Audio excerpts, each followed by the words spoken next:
All right, what is going on? Welcome back to the Optimistic Fan Club. Thank you for tuning in. Happy Friday to everyone. Full disclosure, you boys got a little bit of a sniffle, and bear with me if you hear me sniffling. However, we're going to power through it. Hope everyone's doing well today. We're going to touch on some pretty hot topics that I feel people in the Browns sphere and really in the NFL world in general are somewhat up in arms about, and other people don't really care. Primarily, Myles Garrett missing OTAs. Does it matter? Is it a big deal?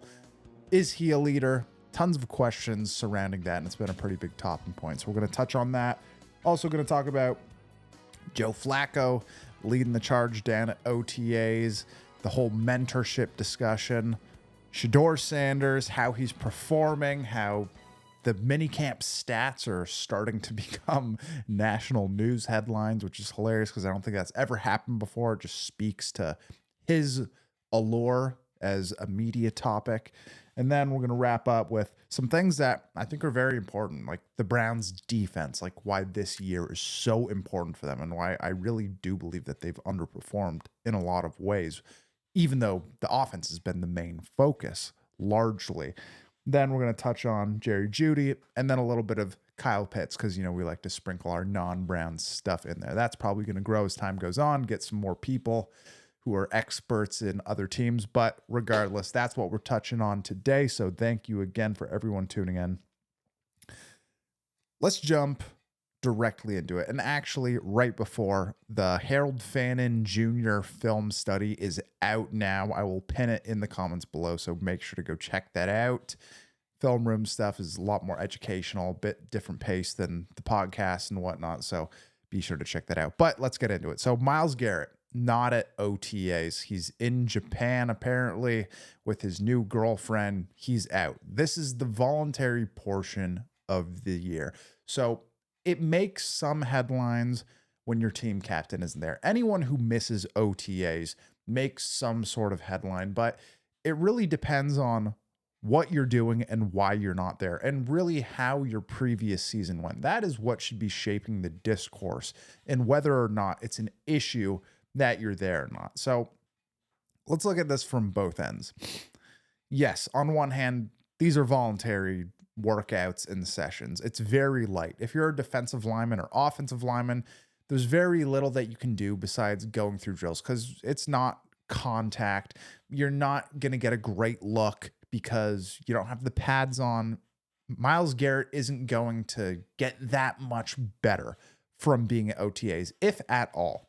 And he's had the injuries, the feet issue.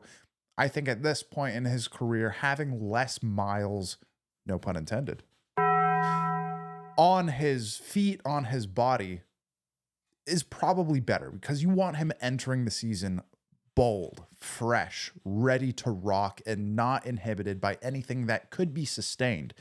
You know, how many non-contact injuries have we seen in the NFL from guys celebrating, from guys just like going through a drill and something happening? Those things happen. So protecting your investment, I don't necessarily think that it's a bad idea. And from Myles' point of view, it could be a combination of the health. It could be just him understanding I'm better off resting at this point because we also don't fully have a grasp of where people are in their training cycles. Some people are training to peak for week 17. You know, that's where Myles Garrett is at in his career. He's looking for the glory beyond just regular season production. Of course, the Browns have to get there, but I have no doubt he's going to be able to go out and perform. I don't think that him missing OTAs is going to affect his ability to go out and still be one of the top 3 best defensive players in the league. I have no doubt about that in my mind. However, let's look at this from the other lens now, beyond just how it affects him. Would the team be better? Would those young players, with the rest of the defensive linemen and the defensive players in general who are there, get more out of it if their best defensive player, and the best defensive player in the history of the franchise probably, would they all benefit if he was there? Absolutely. If you don't think so, then that just kind of speaks to what you think of Myles Garrett as a player. And that I'm not even talking about from a leadership perspective, just being able to glean some insight in how he approaches being a professional. There's so much you could get. And especially when your number 5 overall pick, your first pick in the draft this year, was a defensive tackle, a guy who you're going to be down there in the platoon with, going out and trying to make an impact, rushing the passer. There's a big field. There's teamwork that is involved between a defensive tackle and a D end. So would other people benefit if he was there? Absolutely. But then this is the greater question. It's like Ken Carman and Anthony Lima were talking about this. Is he a leader? No, he never really has been. And this is something that I was talking about weeks ago.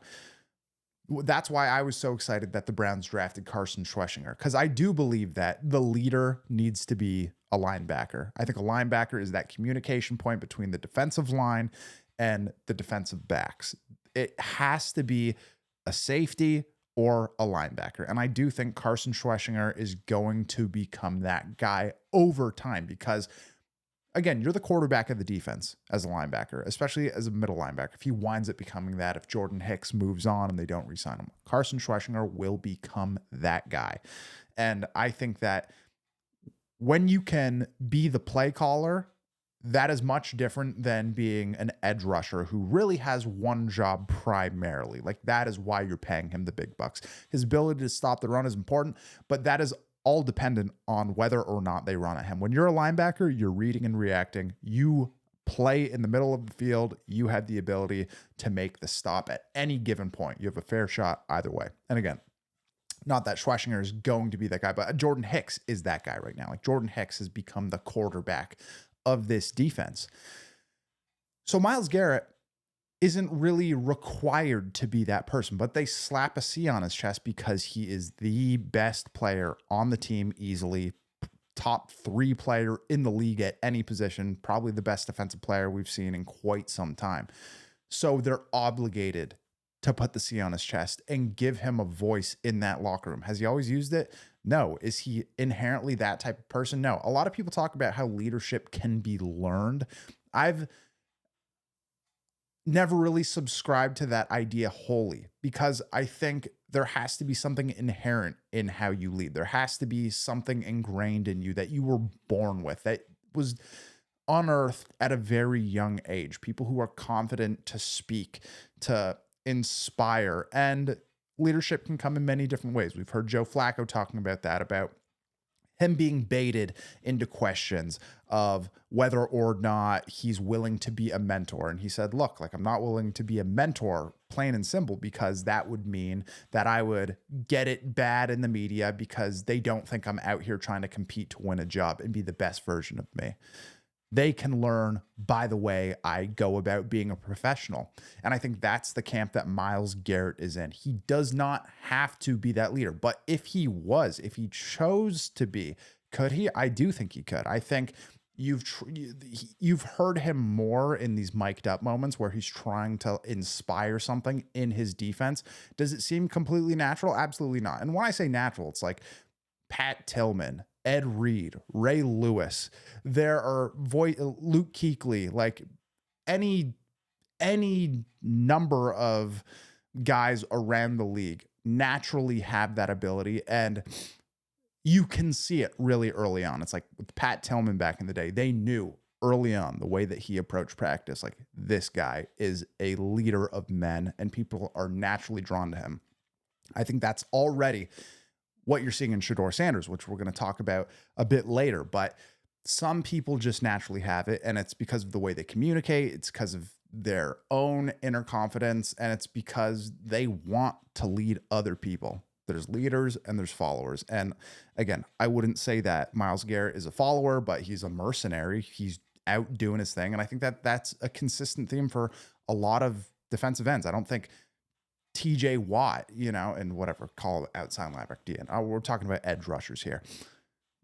If we looked at Max Crosby, Myles Garrett, TJ Watt, I'd say Max Crosby is absolutely the one that you would point to and be like, that is a leader of men. But he also has experiences in his life that have helped feed into that voice that he's developed, like him being a recovering alcoholic, I don't know if he was also into narcotics as well, but regardless, his trials and tribulations overcoming those things has equipped something within him to help him lead other people, to help make a positive difference in other people's lives, whether, going beyond the football field with the message he has to send and to share. And again, I don't think Von Miller was that guy. I don't think Myles Garrett's that guy. I think that's a bit of a rarity from your edge rusher because it's such an isolated thing. You have a ton of attention on you. You get a ton of attention if you're a great pass rusher, but you're not as involved. And I think the great leaders in NFL history on the defensive side of the ball have either been safeties or linebackers. And so for all of that, like that big rant there, is it a big deal that Myles Garrett isn't there? Absolutely not. But if he wanted to be viewed as a leader, should he have been there? Absolutely. And that's more of, excuse me. Ooh, that's more of an internal discussion he has to have with himself. Is he willing to just go out there and be the best player, or does he want to lead his team? Because if he does, he should have been there. If he's fine with just being a guy who gets you 14 plus sacks every year, that's fine too. And, you don't have to have a ton of Chiefs, right? You only have to have one or two. Realistically, you only need one of those guys. But the Browns just haven't had that on the defensive side of the ball. I think that, blanking on the name, but Rodney McLeod, I think he was more so of that guy last year. He's obviously retired now, but he was a guy who went out there and he was vocal and he showed up and he was like leading the Browns in touchdowns for the entire team at one point in the season. He was a guy who showed up even in his final season as a professional. He was there. He showed up. He led by example, and I think that he led vocally. But someone's going to have to emerge there. I think eventually it will be Carson Schweschinger. I don't think it has to be Myles Garrett. But again, if he wants to be viewed that way, if he wants to take really like his career and take this defense to another level, he should be there. But I think he's going to show up at the training camp regardless and be ready to go. Final caveat with this. When you receive $40 million a year in a record-setting contract extension, might be a good idea to show up, And once again, it's not like that was an obligation. These are still voluntary workouts and training sessions. But I just think with where the team was currently at, it would have been beneficial for him to be there. And some people pointed to Joel Bitonio being like, well, Joel Bitonio isn't there. I think there's a big difference between a 34-year-old guard who's on his last legs and in his final season. Like, I think there's a little bit of a difference between that and Myles Garrett, your face of your franchise guy, not being there. Again, is it bad? Should we be freaking out? Absolutely not. But I think if you want to go deeper, it's like if you're really trying to be great and you want to be a leader, you should be there. So that's my piece on that. But this is the other thing. With him not being there and being in Japan or out with his girlfriend, wherever they are, he's not Stefon Diggs on a boat with Cardi B and the Hoochie Squad doing drugs. And maybe they weren't doing drugs and it was just something else. But still, not a good look. That is the extent. That is something you should be worried about. If someone's not at OTAs and they're out on a boat with the twerk fest going on, that's a little bit more concerning. That isn't what we're dealing with here. So that's the good thing. So that's what we should be keeping in mind. There's a different level of severity, and it's all rooted in the reasons why you aren't somewhere. If I'm a Patriots fan, if I'm Stefon Diggs, that's not a great look. So that's a different story. And Myles Garrett isn't on that level. So let's keep that in mind. Now let's move on to something else. Colin Cowherd comes out, posts a video. A lot of people have probably already seen it. He's doing his little bit saying that he's called the race in Ohio for Shedeur Sanders and he should be the starter. It is unbelievable. And we're going to talk about his pivoting because that guy is a pivoter. For the first time ever, we're leaking OTA stats and making them public, and we're trying to use this in the public discourse as to who should and shouldn't be the starter for a team. It's like, oh, well, Shedeur was 7 for 9 and threw 3 touchdowns. Guys, this is OTAs. Seriously. And these weren't team period touchdowns that he's throwing either. This is 7-on-7 with no pass rush. It is completely different. So don't get carried away in all this. If there's going to be a separating point, it's going to be once the combined practices, the joint practices begin, when you're actually playing against other defenses. That is going to be the point where you actually start to see where these guys are at. From everything that I've watched online, what you can appreciate and definitely notice is Shedeur's touch in the red zone is elite. And that's something I talked about in the film breakdown. Also, make sure to go check that out. That's the other film breakdown that we dropped last week. I talked about it back then. His red zone touch is elite. How he can drop the ball to the corner of the end zone on a fade, on a corner ball, extremely catchable, and really, really promising stuff that you're seeing. Those are NFL level throws. So with all that being said, well, I'm saying don't put too much stock into it. Definitely don't ignore the good things, because there are good things. But this is still Joe Flacco's team until it's not. And it's going to require constant work leading up to that switch from Shedeur or Dillon Gabriel or whoever it is before that change can be made. They have to feel like these guys are ready. And it's just too early to tell at this point. But Colin Cowherd coming out and saying that, I think a lot of the media members, this is why you can't put too much stock into it. A lot of the media members, a lot of people with these big shows know that Shedeur is big time news. People are going to click, people are going to tune in and watch. And I said that the day after the draft when we did our live show, that the Browns are going to be the center of the football world all the way through OTAs and minicamp because of Shedeur Sanders and because of the 4 quarterbacks and the whole battle going on. The Browns have really been in the media a lot over the past 5 years. It's kind of crazy considering how they were ignored so much previously. But people love it because they got Jimmy Haslam, this wild owner who's had his own legal problems in the past. Now they got Shedeur Sanders and his dad and this and that. They want Shedeur so they can have their headlines. They did not sit down and watch his 9 passing attempts and the 3 touchdowns he threw or any of the other quarterbacks. That's what you got to keep in mind. So don't put stock in that. That's why you stick around here in the Optimistic Fan Club and, other channels who are actually doing the work and watching the tape. But again, Colin Cowherd is saying this stuff just to get people whipped into a frenzy. And this is the thing about Colin Cowherd. I've been very, very public in terms of how I've called him out on certain things. And I am a fly outside of his house. I'm not even buzzing by his ears right now. I'm a nothing in the eyes of a Colin Cowherd in terms of the sports media world. We are an underground operation here. And with, just with that being said, it's fun to throw rocks essentially and be like, look, we're calling you out. You're pivoting on your statement. You're coming out completely different. Colin Cowherd, after this draft, was in that camp of like, oh my goodness, this is 100% an ownership move. Jimmy Haslam forced Kevin Stefanski and Andrew Berry to draft Shedeur Sanders. This was not a decision that the GM and the head coach wanted to make. They love Dillon Gabriel. I think we can dispel and move on from that because it doesn't matter. These guys are in the building now. They are at practice. But that was how things started. And that was the view that people were taking, where it's like, well, he's really going to have to prove himself. It was like, guys, it's clear and obvious. He is way more talented than Gabriel based on what he had to deal with at Colorado versus what Gabriel had to his benefit at Oregon. It is clear and simple. So let's stop trying to do these mental gymnastics just because the round he was drafted in was higher. Let's look at the tape. Let's look at the talent.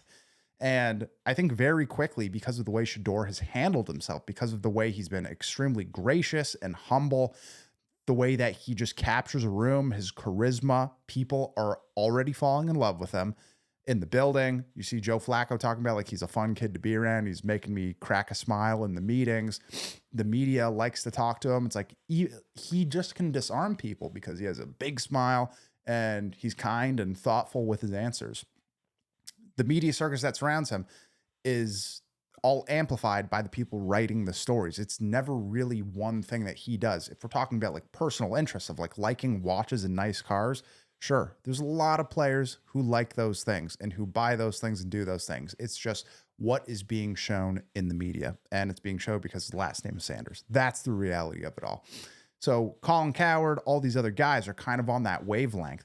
But now that it's safe to come out and say like, oh, he's performing well and they have their basis, it's like they don't have to stick by their takes. And this is the thing with, again, Colin Cowherd, Nick Wright, all those people. And I'm not a Nick Wright fan. Colin Cowherd, I actually love. Like, he's my favorite mainstream media radio talk person. I know a lot of people like can't believe that because of the way I've put him in some of my videos and stuff and called him out, but it's like, it doesn't matter. You can disagree with people and still appreciate them. I think all things considered, Colin Cowherd, like, people don't realize how hard it is to sit in front of a camera for him 3 hours a day live.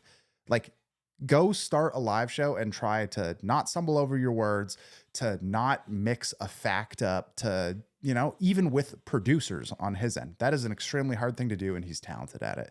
For myself, I have 0 producers. I write everything myself and sit down alone in this room and do this. So that's why I make mistakes sometimes. I have a bit more of an excuse. But with that being said, with how hard this profession is and at his level, how difficult it is, he always has to give himself an exit on one of his takes. The way he will word things, it always leaves him an out. He's always giving him the ability to make a pivot where he says, I never said he wasn't going to be good.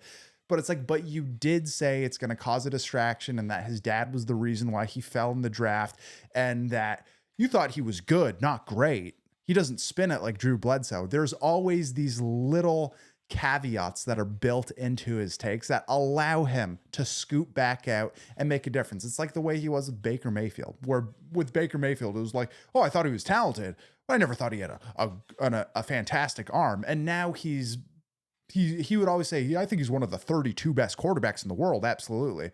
But it's like, then you give him all this negative media attention. And now 4 years later, 5 years later, once it's safe, once he's taken the Bucks to the playoffs 2 years in a row, you're talking about how he's a top 10 quarterback on the volume.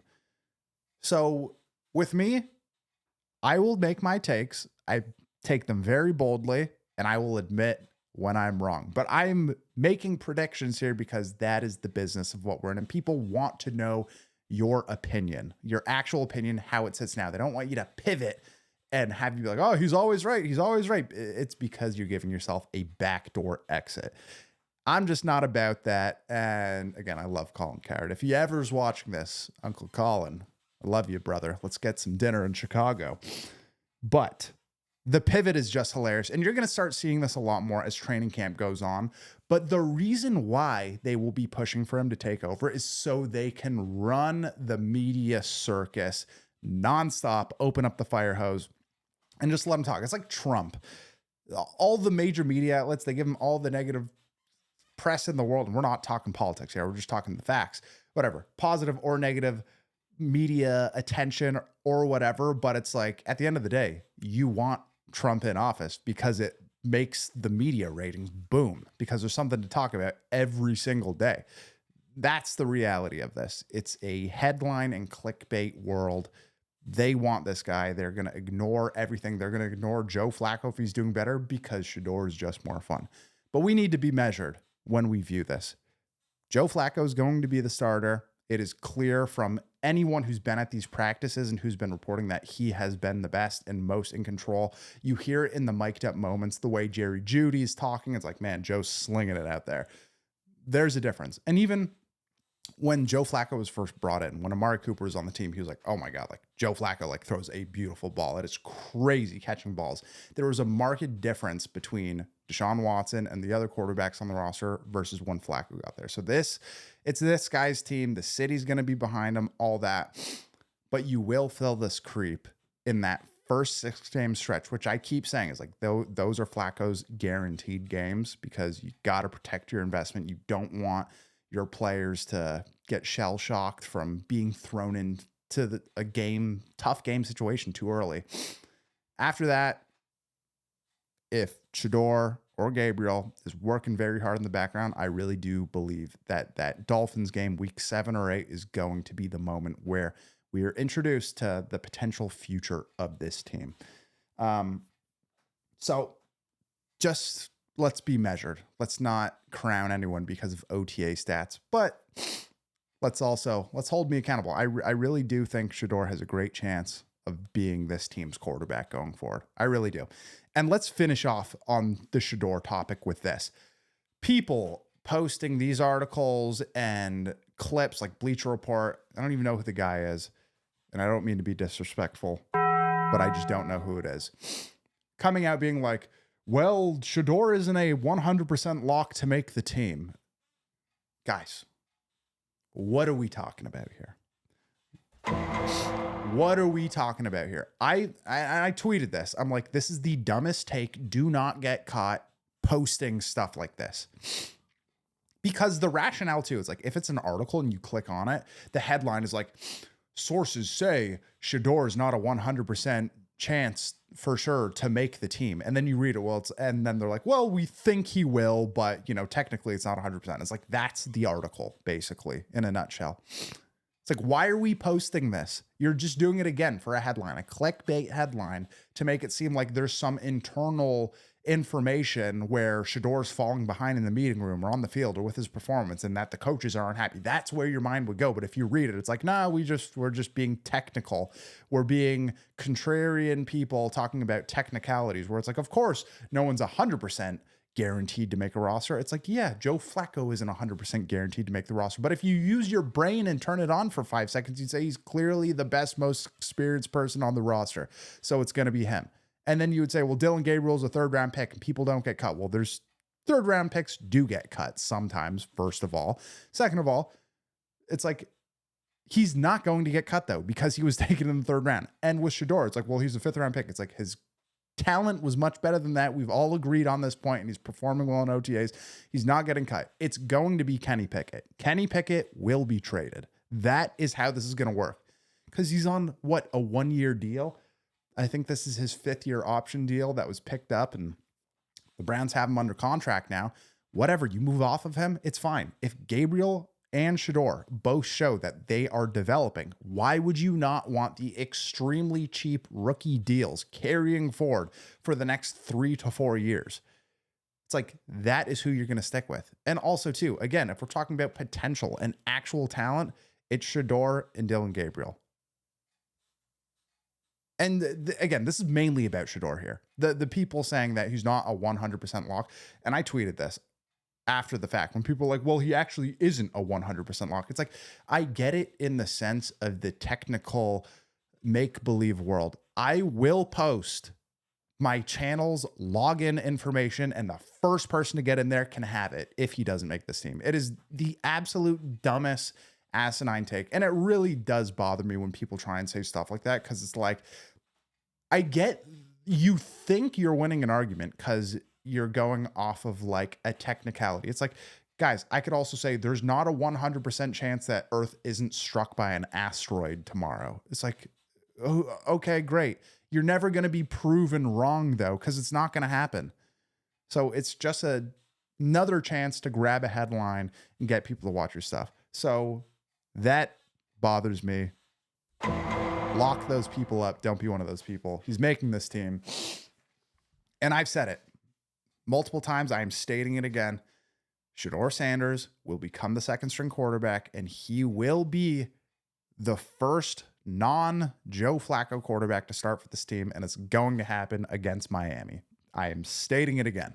And if I'm wrong, I will admit it. But at least I'm being bold and not just trying to be like, well, I really don't know. Why do you want to listen to someone saying something they don't know? Even if they're wrong, at least I'm convicted. That's what matters here. Sorry for the rant once again. But that's where we're at with Shedeur.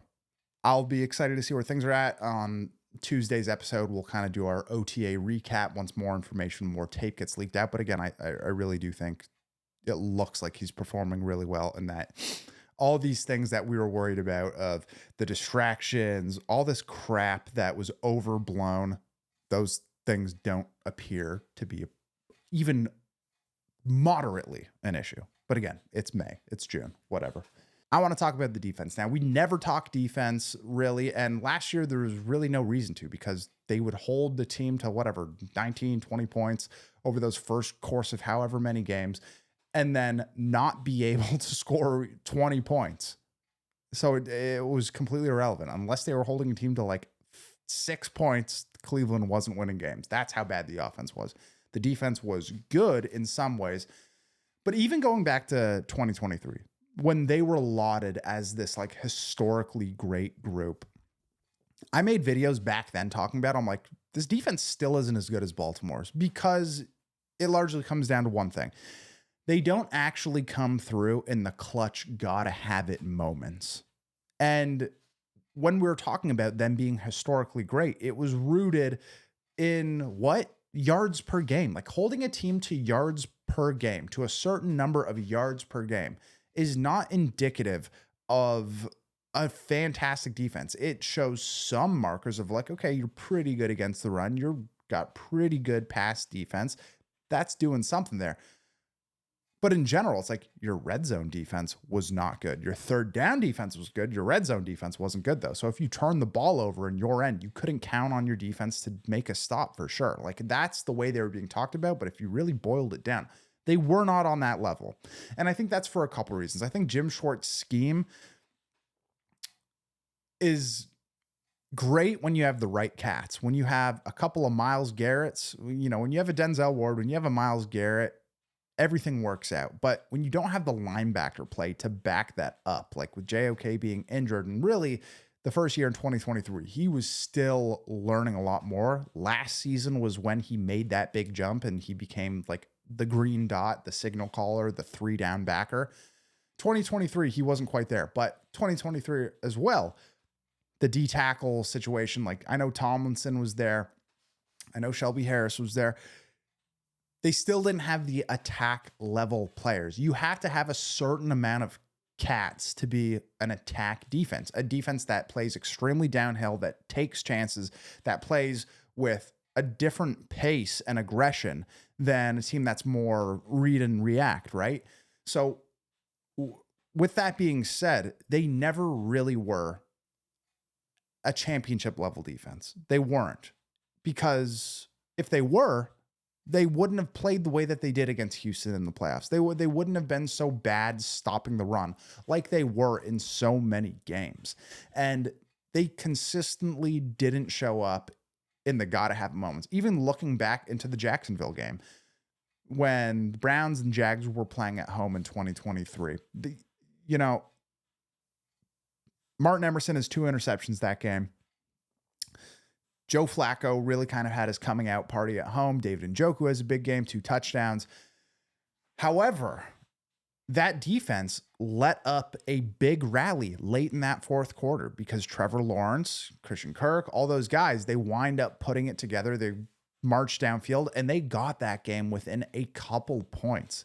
And it wasn't until Myles Garrett came around, sacked him on the 2-point conversion where they really ended it. But all that to say, this wasn't like some dominant performance against a kind of middling, struggling team in the Jaguars. And there was a lot of that early on where it's like they'd play well early, but then there would be some sort of unraveling that would happen. They wouldn't be elite in the red zone. And they just, again, didn't have the cats to fully go out and dominate, especially in the moments when Denzel Ward's injured. And Denzel Ward is injured a couple of games at a minimum every single year. So you have to plan for that. Now with Mason Graham, I think you have a lot more in your hopper to be able to go out and play that aggressive defense, that aggressive run stopping defense and pass rushing defense.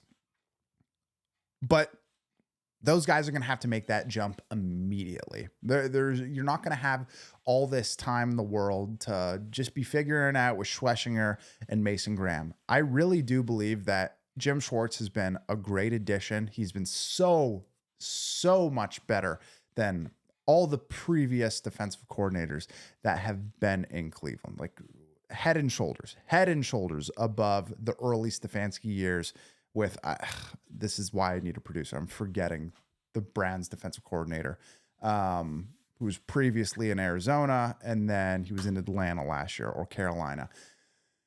Regardless, those teams were terrible. They weren't physical. You felt an improvement with Jim Schwartz, but there wasn't really an ascension from that point in 2023 to 24. Part of that, again, is the offense not being able to score. That hurts. You get bad field positioning and whatnot. But 2025 has to be a serious jump where people really, you watch, it has to be at the point where you watch the tape and you feel like this defense really has a grasp of what's going on and they show up when it matters. You're not getting back end coverage breakdowns like Jog Thornhill out there looking with his finger up his looking left and right, being like, oh, we have another seam ball get thrown over top of our head for a 60-yard touchdown. Oops. Can't have any more of that.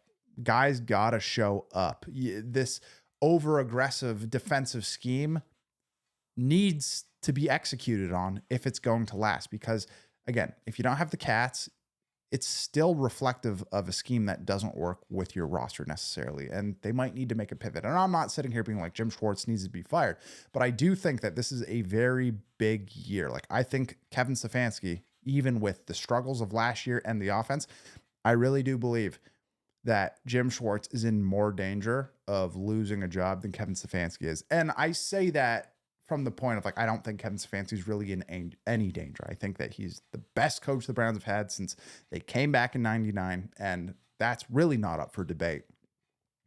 And there's a stability that he's brought in. If that offense can improve, which I think it absolutely will with all the talent they brought in, going back to his scheme, hiring up Tommy Rees, the offense is going to be fine. They're going to recover. This defense, I think, is in a more make or break year. And I think there's a lot of really good defense coordinators who would love to come in. Again, I think Jim Schwartz was great. He won the Assistant of the Year in 2023. Last year, we'll write it off, but we have to see a return to 2023 level in terms of overall performance, but a greater clutch gene. The X factor has to be there, or else you're going to lose a lot of these games, especially early on. Like, this defense is going to have to play at a different level if the Browns have any chance of being 500 in these first 6 games. So Jim Schwartz, it's something to keep an eye on. And I've been very critical at points.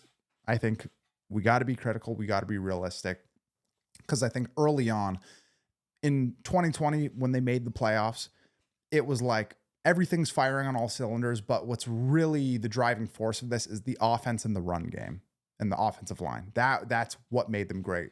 What made them lose in the playoffs was like they didn't have any safeties. They didn't really have anyone outside of Denzel Ward and Myles Garrett. Everyone else was just kind of a plug and play piece. Then 2021, they lost a ton of games because of the kicking game and the defense. Once again, they finally make the change. 22, sure, they have really their overall struggles. That was a write-off year because it was the Brissett waiting for Watson to come back year. And then 2023, they make that jump, and they were so much better overall. But again, when you don't show up in the playoffs, that leaves you with questions. Sometimes a little tweak here and there to scheme, to coaching staff makes a big jump. This year, I think we're going to find out a lot about how legit that defense is. So Jim Schwartz, we are cheering you on, but we got to see it. And now Jerry Jeudy. Jerry Jeudy, I think, was the best surprise of last season. Even when he wasn't getting the volume that he was when Deshaun Watson was the quarterback, he was still making plays. I remember in the Jaguars game in Jacksonville last year, made a couple of really beautiful catches, that one along the sidelines on a 3rd and long. He was absolutely the bright spot of the offense last year, with really no running game to speak of whatsoever. The problems on the offensive line, once Jameis Winston stepped in and took over, it was Jerry Jeudy and Cedric Tillman. I thought Tillman had a really solid year too, but he's a younger player. Jeudy was so highly lauded coming out of Alabama. I thought he was the best receiver in that draft class. Loved his route running. I love the way he played. Yeah, he's a little skinny, but it's like that really doesn't matter in the modern NFL to the extent that it did back in the day. I thought Jerry Jeudy was great, but it just never clicked. It never really worked out. He hadn't even broken 1,000 yards. And then he comes to the Browns, he breaks 1,000 yards. It's like, that is a fantastic surprise. And I think that has built a newfound confidence in him. And you're seeing him mic'd up. Like, go watch the stuff on the Browns social media pages. Just the way he's talking, he's communicating, he's leading the receivers group, and he's being vocal, being like, hey, let's be better than we were yesterday. Let's get to our spots. Let's do what we need to do.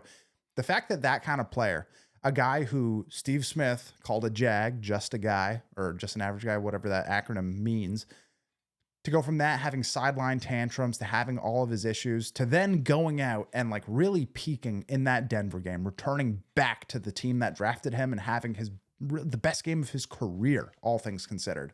To do that, I think instills so much confidence in you, especially as a receiver, because honestly, man, I played receiver. You can't see the picture, but up there, I played in high school. I played in university. And when you have a great game, it's like you're just in a flow state. The ball just zooms into your hands. Everything. It's like Velcro. You have such a swagger about you when you're having a great game. And then when you're having a bad game or a bad stretch of games, you feel so in the dumps. Like you just don't have that. So after having a great season, the way that Jeudy did, I think that he's going to be coming in with a different mentality where he's going to become the guy who we always thought he could be. Like, I think last year people are viewing it as a fluke in some ways, or it was just a good stretch of games. I think it doesn't matter what it was because he went out there and he performed. And now he's going to be able to carry that mentality into 2025. And to do it with Joe Flacco, I think he's going to be eating early on. I think they're going to have to get a lot of performance out of whoever the wide receiver 2 is. I think it'll ultimately be Tillman, but Tillman's got to step up on the mental side of his game. He's also had a bad concussion last year. Someone's going to have to really rise up, whether it's him or Jamari Thrash or the Luke Floria guy, if he winds up making the team. They got to have that number 2 guy to take something off because I think Jeudy really does have the capacity to be one of the great number 1 receivers in this league. He's always had the talent. And I think too often when we see someone perform really well at the college level and they're a high first round draft pick like Jeudy was, and then it takes them a few years before they really turn the corner and start producing, we just think it was like, oh, it was just a fluke. Like they're never actually going to become a consistent player like that. But sometimes it just takes guys longer. Like look at Trey Hendrickson, the edge rusher for the Bengals. The guy is just starting to become a great pass rusher. He was a average to below average player, but then over the past 2 seasons, like I believe it's in the past 34 games he's played, he's has 35 sacks. It's like he led the league in sacks last year. Some guys just take longer, and he's 30, 31 now. Jerry Jeudy's still a really young player. That's the super exciting thing with this, and the Browns got him on a deal of a contract. We really saw it with Amari Cooper turn the corner and have his best years as a pro in Cleveland for those first couple. I think that Jeudy already had the best year of his career last year. I think it's going to carry forward, and I think there's no reason why he can't be a 1,300, 1,400 yard per season receiver for Cleveland going forward. So I'm really excited for it. Again, I really like it. And I just think you can feel a difference in the way he's approaching the game. He looks like he's playing with confidence, and that's what matters as a receiver. You have to really carry that forward and believe in yourself to be able to perform, because so much of it as well is built on trust in yourself, trust in your quarterback, and just getting on a roll. So really excited to see that. And that's just something to keep an eye on through OTAs and once training camp and joint practices start. But now making a shift to our final thing that we're going to talk about here, talking about another receiver or tight end. So Kyle Pitts comes out. He's not at OTAs. And this is, if we go back to the Myles Garrett thing, it's like Myles Garrett, it really doesn't matter because he's going to come and get 14 sacks every single season, no matter what. Again, we don't have to give him any more praise than he receives. He's great.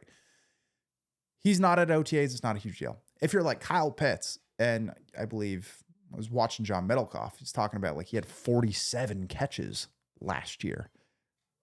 47 catches, and you're on your 5th year option, making $11 million a year now, which is like good tight end money, especially from a rookie contract. But he's not showing up to voluntary workouts because he wants a new contract. It's like, that's kind of crazy. You haven't really done anything to earn that. Like, that's not a great look. And with Kyle Pitts, to have over 1,000 yards as a rookie and to just have that steady fall off as the years go on, I think a lot of us wanted to blame Arthur Smith. Everyone is like, Arthur Smith was the easiest guy to blame. He makes his offensive stars disappear in Atlanta. Bijan Robinson barely used as a rookie. Kyle Pitts completely falls off a cliff in terms of his performance and production after his rookie season. You could stick with that narrative, but We saw it again last year with Raheem Morris coaching the team and with whoever their new offensive coordinator is. It's like it didn't change. He has not improved. He looked slow. He looked injured last year. He did not look like the guy who had 1,000 yards as a rookie and who was one of the biggest physical freaks coming out of the draft out of Florida that we had seen in a very long time at that position. Like no current tight end has the physical capabilities that Kyle Pitts has in terms of being that hybrid tight end receiver combo. Like Kyle Pitts' crazy speed and vertical ability and all that. He doesn't play that way though. He doesn't pop off screen as being this elite player, or at least he hasn't since he's been a rookie.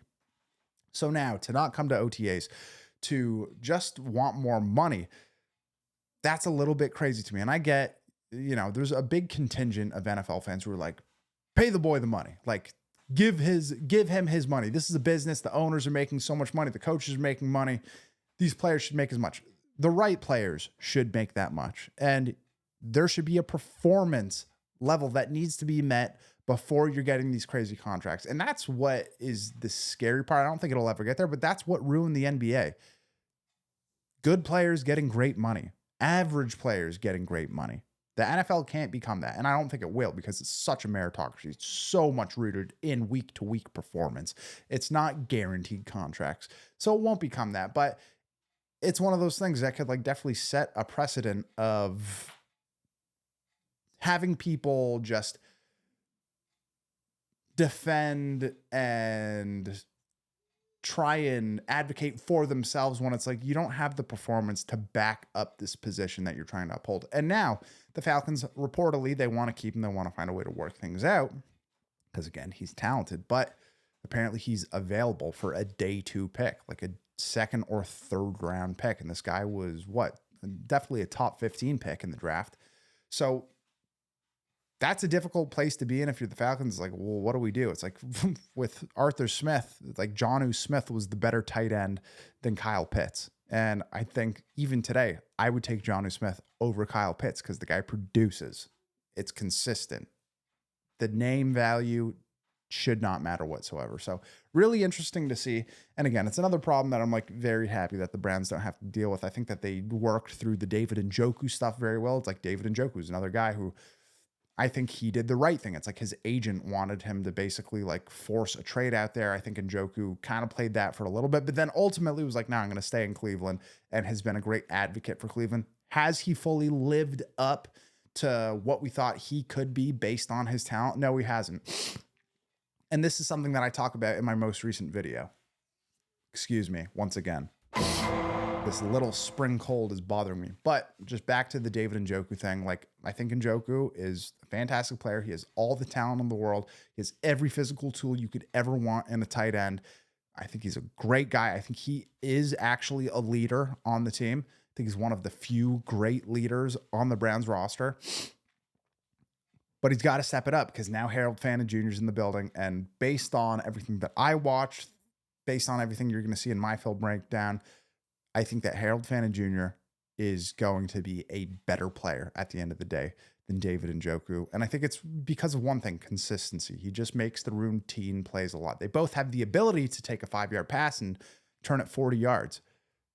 But who's going to make the catch at the 5-yard mark more consistently? To me, it's Harold Fannin. So go check that out. Again, like I said, I'll pin it in the comments below. It's a film room style, so it's a different pace. But, I spend a little bit of time talking about what I think makes a great tight end, talking about the difference between Njoku and Fannin. So it's about 7 minutes before we get into the film. It's all timestamped, though, so you can check it out. And with that being said, my people, this has been another episode, another big week. We are working forward to the season. We got a lot of stuff coming up. Like I said, I've been working on theoptimisticfanclub.com. It's going to be a comprehensive, great little site down there. And like I mentioned, we want to start introducing more than just Browns topics on here. We've been interjecting it more. So tell a friend if you like the show, share it with someone, comment, subscribe, all that stuff. Appreciate you guys. Have a great weekend, and we will see you on Tuesday. Later.